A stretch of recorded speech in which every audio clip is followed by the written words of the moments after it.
امریکہ کے تعلق کو نقصان پہنچا پاکستان کے اور امریکہ کے. یہاں پہ آپ رک جائیں.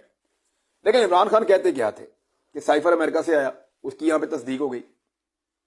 وہ یہ کہتے تھے کہ ہمارے اوپر دباؤ ڈالا جا رہا تھا, اس کی تصدیق ہو گئی.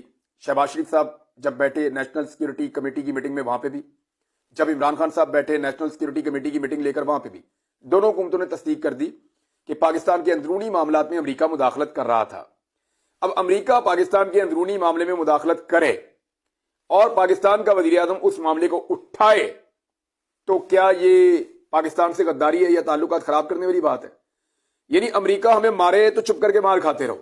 یعنی مجھے تو یہ فیل آ رہی ہے کہ امریکہ مارے تو آپ چپ کر کے مار کھائیں, آپ نے آگے سے رونا نہیں ہے, آپ نے آگے سے چلانا نہیں ہے. جانور بے زبان ہوتے ہیں. میں پچھلے دنوں ایک مولوی صاحب کو کہتے ہوئے سن رہا تھا, بلکہ مجھے بڑا دل کو لگی وہ بات. انہوں نے کہا گھوڑا جو ہے وہ بڑا نفیس جانور ہے, اس کو اگر آپ کو مارنا بھی ہو نا یا اس کے ساتھ تھوڑی سختی کرنی ہو تو اتنی کریں جتنی ضروری ہے, اور منہ پہ بالکل نہیں مارنا. ویسے نبی اکرم صلی اللہ علیہ وآلہ وسلم نے بھی منع فرمایا, منہ پہ اس لیے بھی نہیں مارنا کہ اس کے ہاتھ بھی نہیں ہے کہ ہاتھ آگے کر کے منہ سے روک لے. یہ تو پاکستان جو ہے وہ کوئی ایک ملک ہے. پاکستان کے جو 24 کروڑ لوگ ہیں وہ جیتے جاگتے انسان ہیں, اشرف المخلوقات ہیں, کوئی جانور تو نہیں ہے کہ کوئی مارے تو ہم ہاتھ بھی آگے نہ کریں. یہ کیسے ہو سکتا ہے کہ امریکہ ہمیں تھریٹ کرے یا ہمیں دھمکی بھیجے اور اس کی مذمت بھی کی جائے, اس کو ڈیمارش بھی کیا جائے, لیکن جب آپ آواز اٹھائیں اور اس کے بارے میں بات کریں تو آپ کو منع کر دیا جائے؟ یعنی کوئی مارتا ہے تو مارے, آپ کو رونے کا حق نہیں ہے.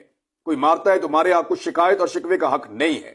یہ تو مجھے اس طرح کی چیز لگ رہی ہے, اس سے پاکستان اور امریکہ کے تعلقات کو نقصان پہنچا. اس طرح تو امریکہ کی دنیا میں کسی کے ساتھ تعلقات نہیں ہونے چاہیے. وہ ہر 6 مہینے بعد کوئی نہ کوئی نئے راز کھول دیتے ہیں بہت سارے. یعنی جو بھی ان کے نیشنل سیکرٹس ہیں وہ وقتاً فوقتاً کھولتے رہتے ہیں, اور وہ جب کھلتے رہتے ہیں تو دنیا کے سامنے چیزیں آتی رہتی ہیں. ان کے اپنے وزیر فارغ ہونے کے بعد کتابیں لکھ دیتے ہیں اور لکھ کے بتا دیتے ہیں. یعنی یہ جو کونڈالیزا رائس نے لکھا یا اس سے پہلے جو مختلف اور امریکی سیاستدانوں نے ریٹائرمنٹ کے بعد کتابیں لکھی اور پاکستان کے بارے میں اور دنیا کے ملکوں کے بارے میں انکشافات کیے, تو کیا امریکہ میں ان سب کو سزائیں ہوگی 10-10 سال کی یا عمر قید یا پھانسی؟ کچھ بھی نہیں ہوا. جب وہ بتاتے ہیں تو کچھ نہیں ہوتا, ہم بتاتے ہیں تو ہم رو بھی نہیں سکتے. تو یہ تو مجھے اس طرح کا تاثر آیا اس تفصیلی فیصلے سے.